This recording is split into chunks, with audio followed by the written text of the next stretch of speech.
红海头的台语基础教育，2018年12月，立法院总算通过《国家语言发展法》，文化部正做火车母，互遮个政府机器捧互振动起来。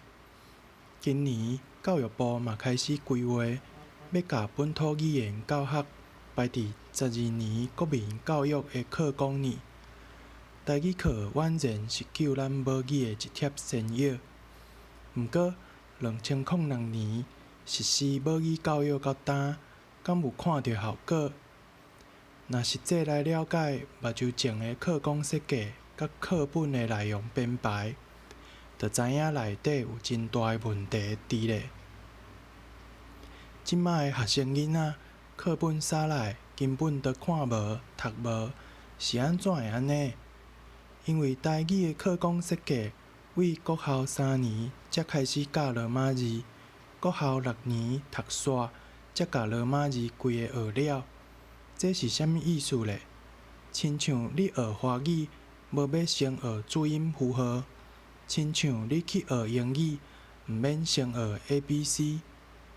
学台语先学罗马字，就代表为台语上基础的字母、拼音、声调开始学起。是安怎伫学校学华语、英语，就爱先学字母、声调，独台语免先学，就看有。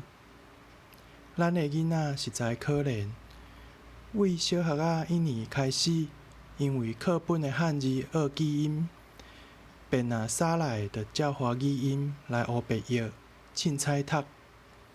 边仔写罗马字，有字母、声调嘛袂晓看，袂晓念，连一个语言上基本的声音都无要先甲学起来，要安怎来教因讲话，搁捌字读册？